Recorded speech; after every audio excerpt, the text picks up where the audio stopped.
अस्सलाम वालेकुम स्टूडेंट्स। बच्चों, आज जो वीडियो है वो एक फ़ोर्स के बारे में है और ये वो फ़ोर्स है जो कि इन्वॉल्व होती है जब आप माचिस की तीली को माचिस के ज़रिए जलाते हैं। और ये जो फ़ोर्स है ये वही फ़ोर्स है जो कि बच्चों के स्लाइड करने के दौरान उनके ऊपर एक्ट करती है, जो स्लाइड करने में उनको असिस्ट करती है।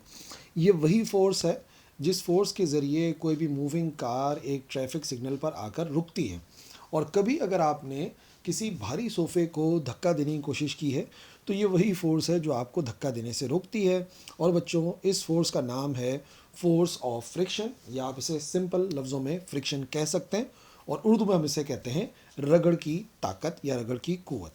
तो चलिए शुरुआत करते हैं हमारे इस फोर्स को समझने से कि एक्चुअली ये जो फ्रिक्शन है वो क्या है, जो रगड़ की क़ुव्वत है वो कौन सी फोर्स को कहा जाता है। देखो, ये एक फोर्स है जो कि रेजिस्ट करती है रिलेटिव मोशन को बिटवीन टू सरफेसेस। यानी इस फोर्स का काम है रेजिस्ट करना, यानी कि रोकना एक बॉडी के मोशन को दूसरी बॉडी के ऊपर। यानी जब दो सरफेसेस आपस में कांटेक्ट में होती हैं तो जब वो एक दूसरे के लिहाज से हरकत करती हैं तो ये जो फोर्स है वो उन्हें मूव करने से, हरकत करने से रोकती है। ठीक है, ये हो गई इसकी छोटी सी डेफिनेशन। ये फोर्स है जो रेजिस्ट करती है एक सरफेस का दूसरे सरफेस पर मोशन, यानी हरकत करने से। अब इसको समझ लेते हैं थोड़ा सा। सपोज करो कि एक वुडन ब्लॉक है जिसको प्लेस किया गया है एक टेबल पर और एक स्प्रिंग बैलेंस है जो उससे अटैच हुआ हुआ है। ठीक है, अगर हम एक बहुत छोटी सी फोर्स अप्लाई करते हैं एफ, ठीक है, उसको पुल करते हैं स्प्रिंग को, तो आप ऑब्जर्व करेंगे कि जो ब्लॉक है वो बिल्कुल मूव नहीं करेगा। ठीक है, लेकिन एक ख़ास वैल्यू होने पर, यानी कि एफ़ की वैल्यू को बढ़ाने के बाद हम ऑब्ज़र्व करेंगे कि वो बॉडी मूव कर जाएगी, जो कि एक्चुअली न्यूटन के थर्ड लॉ के मुताबिक होता है। एक फ़ोर्स होती है जो उस मोशन को रोक रही होती है और दरअसल उसी फोर्स को कहते हैं फोर्स ऑफ फ्रिक्शन या फ्रिक्शन। ठीक है, इस बात को आप ऐसे समझो, यहाँ पर है हमारे पास एक ऑब्जेक्ट जो कि रखा हुआ है वुडन बॉक्स पे, और अगर हम जो है वो इसके मोशन को स्टार्ट कराते हैं, आप ऑब्ज़र्व कीजिएगा कि जब मैं इसको मूव कराना शुरू करूँगा तो ये किस तरीके से काम करेगा। यहाँ से हम इसे स्टार्ट करते हैं। अब जैसे ही हम इसके ऊपर फोर्स अप्लाई कर रहे हैं तो आप देखेंगे ये फोर्स बढ़ रही है, यहाँ पे बढ़ती हुई आपको नज़र आ रही है। और एक ख़ास वैल्यू होने के बाद ही ये ऑब्जेक्ट मूव करता है, उससे पहले मूव नहीं कर रहा होता। ठीक है, इसको आप दोबारा से ऑब्ज़र्व करो, मैं आपको शुरू से दिखाता हूँ वीडियो। आप नोटिस करना यहाँ पर जैसे ही इस स्प्रिंग बैलेंस से खींचने की कोशिश करेंगे ना तो यहाँ पे फोर्स बढ़ेगी, लेकिन फोर्स बढ़ रही होगी, ऑब्जेक्ट मूव नहीं कर रहा होगा। देखो,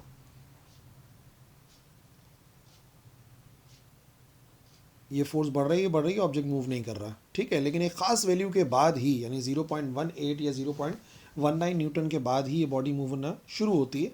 इसका मतलब जिस फोर्स ने इसको रोका हुआ था, दरअसल वही फोर्स क्या थी, उसी फोर्स को हम कहते हैं फोर्स ऑफ फ्रिक्शन, जो कि मैंने आपको बताया ना कि जब हम कम फोर्स अप्लाई करते हैं तो वो मूव नहीं कर रही। भाई बॉडी क्यों नहीं मूव कर रही? आप खुद सोचो ना, हमने जब 0.19 न्यूटन से कम फोर्स अप्लाई करी थी तो ब्लॉक को मूव होना चाहिए था, लेकिन अगर वो मूव नहीं हो रहा तो इसका मतलब कोई फोर्स उसे रोके रख रही है। और वही रोकने वाली फोर्स का नाम क्या होता है? Force of friction. यानी बॉडी मूव होना स्टार्ट ही तब हुई जब हमारी अप्लाई की गई फोर्स फोर्स ऑफ फ्रिक्शन से ज़्यादा हो गई। ठीक है ना, जो कि मैंने आपको इस एग्जाम्पल के अंदर दिखाया। अब बात यह है कि ये फ्रिक्शन होती क्यों है। भाई दो सरफेसेस अगर कांटेक्ट में हैं, एक दूसरे के खिलाफ मूव करने की कोशिश कर रही हैं, यानी समझ लो एक वुडन बॉक्स अगर टेबल में मूव होने की कोशिश कर रहा है, अरे तो फ्रिक्शन कहाँ से आ गई? फोर्स क्यों रोक रही है? बेसिकली कॉज ऑफ फ्रिक्शन क्या है? तो देखो, जब हम फ्रिक्शन को देखते हैं, सरफेस ऑफ मटेरियल को देखते हैं माइक्रोस्कोप के थ्रू, बज़ाहिर हमारी आंख से नहीं, जब हम माइक्रोस्कोप के थ्रू देखने की कोशिश करते हैं तो आप देखेंगे वो जो सरफेस होती है वो स्मूथ नहीं होती। जब माइक्रोस्कोप से देखेंगे तब आपको क्लियरली नज़र आएगा। हालांकि even the most polish surfaces भी जो होती हैं बहुत ही ज़्यादा आपको चमकीली सी पॉलिश नज़र आएंगी, लेकिन जब हम उसको माइक्रोस्कोप से देखते हैं तो वो काफ़ी अनइवन नज़र आती है, यानी ऊपर नीचे सरफेस होती है। अच्छा, जब एक सरफेस को मूव करने की कोशिश करते हैं दूसरे के ऊपर, तो ये जो उतार चढ़ाव होता है ना उस सरफेस के अंदर, जो एलिवेशंस होती हैं वो आपस में इंटरलॉक्ड हो जाती हैं, टकराती हैं। यानी एक का जो ऊंचाई होती है सरफेस के अंदर वो गहराई के साथ इंटरलॉक हो जाती है और नतीजे में मूव कराना डिफ़िकल्ट हो जाता है, और इसी अपोजिशन को फ्रिक्शन कहते हैं। तो जो ऊपर नीचे सरफेस है ना, देखो ये एक ऑब्जेक्ट है, मैं यहाँ पे सरफेस पे प्लेस कर देता हूँ।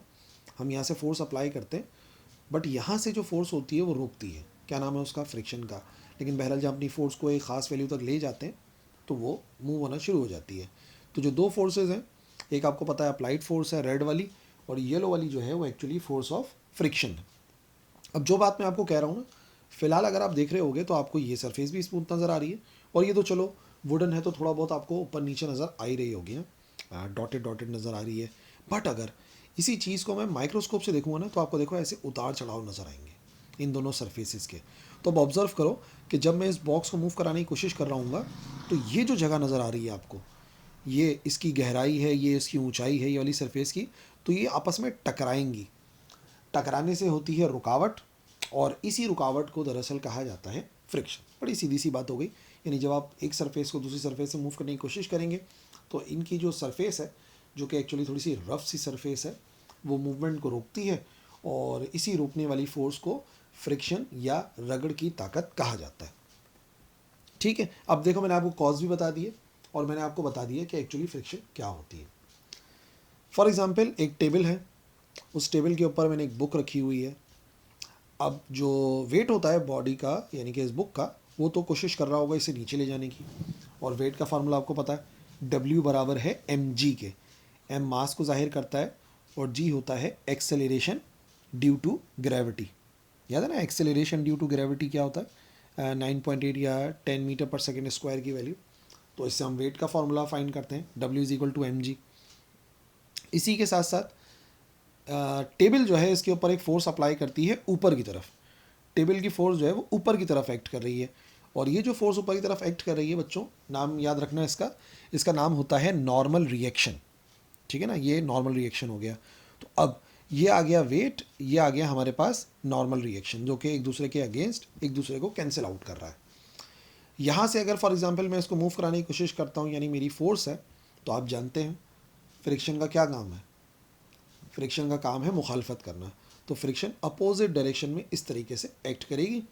But maximum value of friction जो होती है ना, जो कि किसी बॉडी को रोकती है मूव होने से, स्लाइड होने से, बेसिकली उसको लिमिटिंग फ्रिक्शन कहा जाता है। सो यहाँ पर ना मैं एक डेफिनेशन बताऊंगा जो कि होगी कोफिशिएंट ऑफ फ्रिक्शन की। मैंने आपको लिमिटिंग फ्रिक्शन बता दी ना, कि जो मैक्सिमम अमाउंट ऑफ फ्रिक्शन होता है जो किसी बॉडी को मूव होने से रोकता है, जैसे मेरी मिसाल के अंदर वो 0.18 या 0.19 था, उसी से ना अब आप कोफिशिएंट ऑफ फ्रिक्शन की डेफिनेशन को समझेंगे। देखो, फ्रिक्शन एक सेल्फ एडजस्टिंग फोर्स है, ये तो आप जानते हैं, यानी कि वो अपने आप को क्या करती है, एडजस्ट करती है। आप फोर्स लगाओगे, फ्रिक्शन मुखालफत करेगी, आप फोर्स को बढ़ाओगे, फ्रिक्शन और मुखालफत करेगी, यानी है तो ये सेल्फ एडजस्टिंग फोर्स। ये एक वैल्यू तक इंक्रीज़ होती है, और जो मैक्सिमम वैल्यू होती है उसका नाम मैंने आपको बताया क्या होता है, लिमिटिंग फ्रिक्शन। सही ना, मैक्सिमम जो लिमिट है फ्रिक्शन की उसको लिमिटिंग फ्रिक्शन कहते हैं। और ये प्रोपोर्शनल होती है नॉर्मल फोर्स के, यानी कि आर के। पता है ना डायरेक्टली प्रोपोर्शनल का क्या मतलब होता है, यानी जितना ज़्यादा नॉर्मल रिएक्शन होगा उतनी ज़्यादा लिमिटिंग फोर्स होगी, और जितना लिमिटिंग रिएक्शन जितना नॉर्मल रिएक्शन कम हो जाएगा, उतना आप देखेंगे जो लिमिटिंग फोर्स है वो भी कम होगी। यानी अगर मैथमेटिकली देखें तो ये जो लिमिटिंग फ्रिक्शन है एफ एस, ये प्रोपोर्शनल होता है आर के। एंड व्हाट इज़ आर, मैंने आपको बता दिया, एक्चुअली वो होता है नॉर्मल रिएक्शन। तो प्रोपोर्शनैलिटी का साइन रिमूव करते हैं तो यहाँ पर एक कांस्टेंट आता है, इस कांस्टेंट को म्यू से जाहिर करते हैं। ये जो निशान आपको बना हुआ नज़र आ रहा है ना, इसे म्यू का साइन कहते हैं, एम यू म्यू।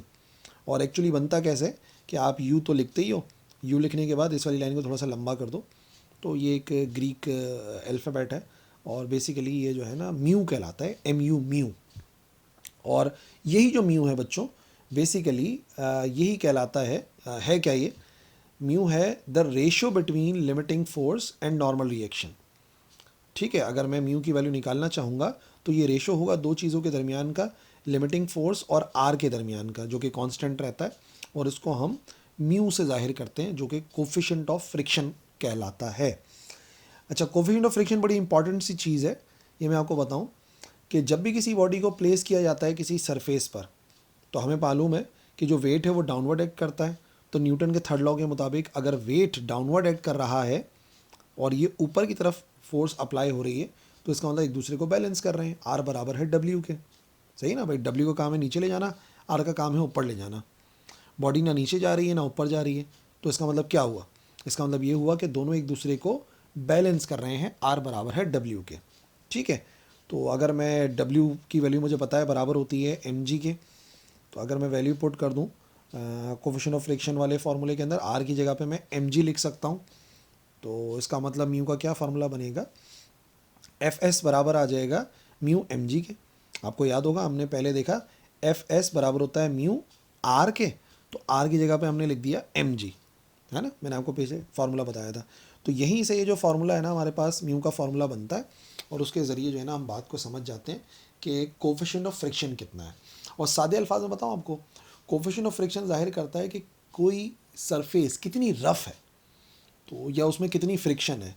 तो जितना कोफिशिएंट ऑफ फ्रिक्शन होता है समझ लो सरफेस उतनी रफ़ होती है और फ्रिक्शन उतनी ज़्यादा होती है। जैसे मिसाल के तौर पर अगर टायर और रोड की बात है तो इसके दरमियान में जो म्यू की वैल्यू होती है कोफिशिएंट ऑफ फ्रिक्शन की, वो 1 होती है। ठीक है, आयरन और आयरन के दरमियान में भी जो कोफिशिएंट ऑफ फ्रिक्शन है वो भी 1 है, यानी उनके दरमियान में 1 फ्रिक्शन पाई जाती है। उसके लिहाज से अगर आप देखोगे गिलास में फ्रिक्शन कम होती है, तो देखो वैल्यू कम हो गई ना, 1 से कितनी हो गई 0.9। अच्छा, लकड़ी और सीमेंटेड फ्लोर के दरमियान में और कम होती है 0.6, आयरन वगैरह में ज़्यादा है, टायर और रोड में ज़्यादा है। अच्छा, वुड और मार्बल, अब सीमेंटेड फ्लोर नहीं है, मार्बल की फ्लोर है, तो फ्रिक्शन क्या हो जाएगा, क्योंकि रफनेस कम हो जाएगी तो फ्रिक्शन भी कम हो जाएगी 0.4। और सबसे कम जो है वो आपको डिफरेंट मेटल्स में नज़र आती है जो कि 0.3 है, और वुड के अंदर 0.3 के बराबर होती है। ठीक है ना, तो ये कुछ वैल्यूज़ हैं, आपको याद नहीं करनी, ये परेशान मत होना, लेकिन मैंने मिसालें इस वजह से रखी हैं कि कोफिशिएंट ऑफ फ्रिक्शन हमें बताता है कि दो सरफेसेस के दरमियान में रगड़ कितनी ज़्यादा है, फ्रिक्शन कितनी ज़्यादा है। तो वो आप इस फार्मूले से भी कैलकुलेट कर सकते हैं, म्यू की वैल्यू निकाल सकते हैं, और बाकी कुछ एग्जांपल्स मैंने आपको यहाँ पे शो कर दिए हैं। ठीक है जी, अब आइए लेक्चर में आगे बढ़ते हैं। कुछ टाइप्स ऑफ फ्रिक्शंस हैं, उनको समझना बहुत ही आसान सी बात है। जैसे मिसाल के तौर पे स्टैटिक फ्रिक्शन, ये एक ऐसी फोर्स है जो कि उस बॉडी के ऊपर अप्लाई होती है जो कि रेस्ट में होता है, और मैंने बता दिया इसकी जो मैक्सिमम वैल्यू है उसको क्या कहते हैं, लिमिटिंग फ्रिक्शन। यानी समझ लो कि अगर दो surfaces in state of rest हैं तो उनके दरमियान में जो फ्रिक्शन पाया जाता है उसे स्टैटिक फ्रिक्शन कहते हैं, रुका हुआ फ्रिक्शन। जैसे मिसाल के तौर पे एक टेबल के ऊपर एक किताब रखी हुई है, ठीक है, जैसे एक कार रोड के ऊपर खड़ी हुई है, या एक अलमारी जो है वो ज़मीन पे रखी हुई है, तो उनके दरमियान में जो फ्रिक्शन है वो स्टैटिक फ्रिक्शन है। अब जो दूसरा फ्रिक्शन है काइनेटिक फ्रिक्शन, ये वो फोर्स है, वो फोर्स ऑफ फ्रिक्शन है जो कि मूविंग बॉडीज़ के दरमियान में पाई जाती है। अगर एक सरफेस दूसरी सरफेस से मूव कर रही है तो दोनों के दरमियान में जो फ्रिक्शन पाया जाएगा उसे काइनेटिक फ्रिक्शन कहते हैं। जैसे मिसाल के तौर पर जब आप चौक से बोर्ड पर लिख रहे होते हैं तो चौक और सरफेस के दरमियान में जो फ्रिक्शन होता है बोर्ड की, उसे कहते हैं काइनेटिक फ्रिक्शन। भाई रगड़ की ताकत तो होती है, आप बाकायदा महसूस करोगे कि जब आप चौक को बोर्ड के ऊपर मूव करा रहे होते हो तो रगड़ तो पाई जाती है दोनों के दरमियान में, पर वो क्योंकि चौक मूव कर रही होती है बोर्ड के ऊपर, तो उन दोनों के दरमियान में जो फ्रिक्शन पाया जाएगा देन उसका नाम दिया जाता है काइनेटिक फ्रिक्शन। अब आप समझ जाना, एक कार रोड के ऊपर चल रही है, एक बच्चा स्लाइड कर रहा है, तो उनके दरमियान की फ्रिक्शन काइनेटिक फ्रिक्शन है। अब अगर आप काइनेटिक फ्रिक्शन को डिवाइड करना चाहो तो वो दो टाइप्स में डिवाइड हो सकता है। एक कहलाती है स्लाइडिंग फ्रिक्शन, नाम से जाहिर है जब कोई एक बॉडी दूसरी बॉडी के ऊपर स्लाइड करे, फिसले, तो जो फ्रिक्शन पाए जाते हैं उनके दरमियान में उसे स्लाइडिंग फ्रिक्शन कहते हैं। नाम से जाहिर है जब एक सरफेस दूसरी सरफेस से फिसल रही है, स्लाइड कर रही है, तो उनकी दरमियान की फ्रिक्शन स्लाइडिंग फ्रिक्शन है। जैसे मिसाल के तौर पे स्लाइडिंग फ्रिक्शन के ज़रिए आप जो है वो रबर के ज़रिए किसी चीज़ को मिटाते हैं, तो बाकायदा आप घिसते हैं ना, उसको स्लाइड करवाते हैं, तो वो फ्रिक्शन स्लाइडिंग फ्रिक्शन है। जबकि जो दूसरी फ्रिक्शन होती है उसे कहते हैं रोलिंग फ्रिक्शन। ये कब होगी, जब एक सरफेस दूसरी सरफेस पे रोल करे। समझ गए ना, पहले मैं स्लाइड कर रही थी तो स्लाइडिंग फ्रिक्शन थी, और यहाँ पर रोल कर रही है, लुढ़क रही है, रोल कर रही है, गोल गोल घूम रही है, उसे रोलिंग फ्रिक्शन कहते हैं। और याद रखना रोलिंग फ्रिक्शन काफ़ी कम होती है स्लाइडिंग फ्रिक्शन से। मिसाल के तौर पे बॉल बेयरिंग के दरमियान में यहाँ पे जो फ्रिक्शन पाई जाती है ना इसके आपस में, वो एक्चुअली कौन सा फ्रिक्शन है, वो रोलिंग फ्रिक्शन है, क्योंकि जो बॉल है ना वो इधर रोल कर रही है। तो फिसलती हुई चीज़ों में स्लाइडिंग फ्रिक्शन और रोल करती हुई चीज़ों में, गोल चीज़ों के अंदर रोलिंग फ्रिक्शन पाई जाती है। ठीक है जी, अब ज़रा आ जाओ 3 आखिरी बातें जो आज के लेक्चर में हैं। फ्रिक्शन के क्या फ़ायदे हैं, फ्रिक्शन के क्या नुकसान हैं, और अगर कहीं पे फ्रिक्शन है तो उसको कम करने के क्या तरीके हैं। तो चलिए एडवांटेजेस से बात शुरू करते हैं। इसके ज़रिए हम वॉकिंग कर सकते हैं। देखो बच्चों, जब हम वॉक करते हैं तो हमारा पैर बाकायदा ज़मीन के ऊपर फोर्स अप्लाई करता है पीछे की तरफ, तो ग्राउंड में जो फ्रिक्शन पाई जाती है वो हमें आगे की तरफ धक्का देती है। तो सोचो, अगर ज़मीन में फ्रिक्शन ना हो, रगड़ ना हो, तो हम चल ना पाएँ। जैसे मिसाल के तौर पे गीले फर्श के ऊपर नहीं चलते, फिसल जाते हैं। केले के छिलके के ऊपर पैर पड़ता है तो गिर जाते हैं। क्यों? क्योंकि वहाँ पर फ्रिक्शन नहीं पाई जाती। तो देखो कितनी ज़रूरी चीज़ है ना फ्रिक्शन, हमें चलने में मदद दे रही है, ब्रेक लगाने में मदद देती है। देखो अगर फ्रिक्शन ना हो तो हम ब्रेक ही नहीं लगा पाए। आप नोटिस करो कि जो टायर होते हैं, टायर में क्यों इस तरीके से जो है वो थोड़े से डिज़ाइन से बनाए होते हैं, ताकि रोड और टायर के दरमियान फ्रिक्शन ज़्यादा हो। फ्रिक्शन होगी तो ब्रेक लगेंगे, वरना फिर आपको पता है गाड़ी के साथ क्या हाल हो जाएगा। गाड़ी तो जो है वो इस तरीके से कहीं भी जाके टकरा जाएगी, एक्सीडेंट हो जाएगा। तीसरा, हम इसके ज़रिए लिख पाते हैं। बच्चों सोचो कितनी अहमियत की चीज़ है ये। अगर फ्रिक्शन ना हो तो हम बोर्ड पे, हम पेपर पे लिख ना पाएँ। यह हमें अलाउ करती है लिखने से। जैसे मिसाल के तौर पे आप कभी कोशिश करें, एक पेपर को चिकना कर दें, या एक प्लास्टिक की शीट है उसके ऊपर अपने पेन से लिखने की कोशिश करो, लिख लोगे? कभी नहीं लिख पाओगे। तो सिंपल सा रीज़न है, फ्रिक्शन होगी तो लिख सकते हैं, अदरवाइज़ नहीं लिख सकते। और ये हमें ग्रिप करने में मदद करती है। देखो हम जो चीज़ों को ग्रिप करते हैं, होल्ड करते हैं, वो भी हम फ्रिक्शन की वजह से करते हैं। हमारे हाथों में अगर आप देखेंगे तो जो लकीरें हैं, ये हमें ग्रिप करने में मदद देती हैं। हमारे हाथों में फ्रिक्शन ज़्यादा करती हैं तो फिर हम इजीली जो है वो ग्रिप कर लेते हैं। अब डिसएडवांटेजेस देखते हैं। डिसएडवांटेजेस का मतलब कि फ्रिक्शन के क्या क्या नुकसानात होते हैं। तो सबसे पहली बात यह है कि हमारी एनर्जी बहुत लॉस हो जाती है। फ्रिक्शन हमारी यूज़फुल एनर्जी को हीट में कन्वर्ट करके ज़ाया कर देती है। मिसाल के तौर पे कार के इंजन में ऐसा होता है। या फिर हम चीज़ों को धक्का नहीं दे पाते भाई, अगर फ्रिक्शन कम होगी ना तो हमारी कम ताकत लगती है, और जितनी ज़्यादा रगड़ पाई जाती है दो सरफेसेस के दरमियान में, उतना हमें अपनी ज़्यादा फोर्स लगानी पड़ती है, तो हमारी एनर्जी लॉस होती है। फिर वेयर एंड टेयर होता है। जो सरफेसेस हैं आपस में रब हो रही होती हैं, जैसे कि ब्रेक पैड हैं, गियर हैं, या हमारी सीढ़ियों के स्टेप्स होते हैं, इन सब में जो है वो वक्त के साथ साथ वेयर एंड टेयर आता है, टूट फूट का शिकार होते हैं। रोड के ऊपर अगर टायर चलता रहता है तो वो घिसता रहता है। तो फ्रिक्शन का एक नुकसान जो है वो चीज़ों का घिस जाना है, वेयर एंड टेयर है। और बाकी हमारे मोशन को स्लो करना इसका काम होता है, बहुत ज़्यादा एफर्ट लगानी पड़ती है। अगर फ्रिक्शन होती है तो चीज़ों की मूवमेंट मुश्किल हो जाती है। देखो अगर कोई फ्रिक्शन लेस सरफेस है तो देखो वो तेज़ मूव करेगी, और फ्रिक्शन वाली जो सरफेस है वो स्लो मूव करेगी, तो हमारे मोशन को स्लो डाउन करने का काम है। और फिर ओवरऑल हमारी एफिशिएंसी काफ़ी डिक्रीज़ हो जाती है, क्योंकि हमारा काम जो है वो फ्रिक्शन को ओवरकम करने में लग जाता है, तो हमारी काफ़ी एनर्जी ज़ाया हो जाती है। अच्छा जी, अब अगर डिसएडवांटेजेस हो गए हैं, एडवांटेजेस हो गए हैं, तो बताओ रिड्यूस कैसे करें फ्रिक्शन को। पहला है, हम ल्यूब्रिकेंट्स को इस्तेमाल कर सकते हैं। कैसे? हम ऑयल को, ग्रीस को या पाउडर को इस्तेमाल कर सकते हैं दो सरफेसेस के दरमियान में, जो कि गैप्स को फिल करे और स्लाइड को आसान बना दे। जैसे मिसाल के तौर पे इंजन के दो पार्ट्स आपस में कम फ्रिक्शन के साथ स्लाइड करें, तो हम ऑयल वगैरह डालते हैं, इंजन ऑयल, तो वो फ्रिक्शन को कम करता है। तो ल्यूब्रिकेंट्स बड़े काम के होते हैं, ग्रीजिंग करते हैं हम, ऑयलिंग करते हैं। आप देखो अपने घरों के अंदर कभी किसी दरवाजे में से आवाज़ आने लगती है तो उसमें तेल डाल देते हैं। क्यों? ताकि फ्रिक्शन कम हो जाए। तो फ्रिक्शन को कम करने का एक तरीका ल्यूब्रिकेंट्स का इस्तेमाल है। दूसरा, हम सरफेस को पॉलिश कर सकते हैं। Making surface smoother by polishing and them reducing their roughness. Polish करते हैं तो रफनेस कम हो जाती है। जैसे आप कभी अगर जूतों को देखोगे, आप उसके ऊपर पॉलिश कर देते हो तो वो सरफेस काफ़ी चिकनी सी हो जाती है, फ्रिक्शन लेस हो जाती है।